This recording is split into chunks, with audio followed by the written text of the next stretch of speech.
कालच्या ब्लॉगमध्ये मी शेअर केलं होतं की आम्ही लातूरसाठी निघालो आणि फायनली रात्री 3 वाजता घरी येऊन पोहोचलो होतो.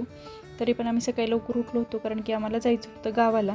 का ते मी तुम्हाला पुढं व्हिडिओमध्ये सांगेनच, पण त्या अगोदर सकाळी उठल्यानंतर सगळ्यांनी फ्रेश लवकर आंघोळ वगैरे करून घेतली आणि आईने ते छान सुंदरशी देवपूजा वगैरे करून घेतली होती आणि मग देवाचा आशीर्वाद घेऊन नंतर मग मी नाश्त्यासाठी मस्त असे पोहे बनवले होते. तर सगळ्यांनी छान असा नाश्ता वगैरे करून घेतला आणि नंतर आम्ही छान असं रेडी होऊन सगळेजण निघालो गावाला जाण्यासाठी.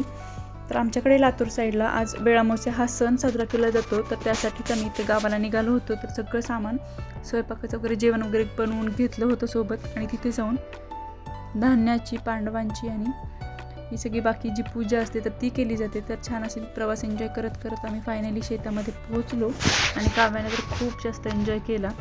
तर शेतामध्ये गेल्या गेल्या पूजेची तयारी वगैरे इथं चालू होती. तर आमच्याकडे ही कोप वगैरे आज अशी बनवली जाते तर तीच इथं चालू होती आणि त्यानंतर पांडव वगैरे बनवल्या जातात मातीचे. तर आई इथं तेच बनवत आहे आणि ते बनवून झाल्यानंतर आईने इथे छान अशी पूजा मांडून घेतली होती आणि पूजा पूर्ण मांडून झाल्यानंतर मी तुमच्यासोबत शेअर करेन की कशी पूजा मांडली होती. तर तुमच्याकडेही अशीच पूजा मांडतात का ते मला कमेंटमध्ये नक्की कळवा आणि कोणाकोणाकडे हा सण साजरा केला जातो आणि कोण कोण लातूरचा आहे, माझा व्हिडिओ लातूरमधून पाहत आहे ते पण मला कमेंटमध्ये नक्की कळवा. आणि त्यानंतर आम्ही एक एक करून सगळ्यांनी पूजा इथं करून घेतली आणि नंतर आरती वगैरे करून घेतली आणि नैवेद्य पण दाखवून घेतला. तर आज जेवणामध्ये खूप स्पेशल मेनू असतो, तर मी तुमच्यासोबत तो नेक्स्ट व्हिडिओमध्ये नक्की शेअर करेन.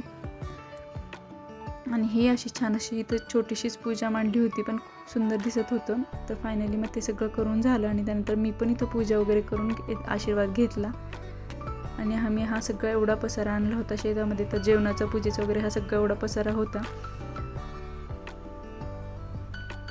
तर ह्या मिनी ब्लॉगमध्ये एवढंच. आता भेटूया आपण नेक्स्ट मिनी ब्लॉगमध्ये. हा जर व्हिडिओ आवडला असेल तर लाईक, शेअर आणि सबस्क्राईब करायला विसरू नका. भेटूया नेक्स्ट ब्लॉगमध्ये. तोपर्यंत बाय.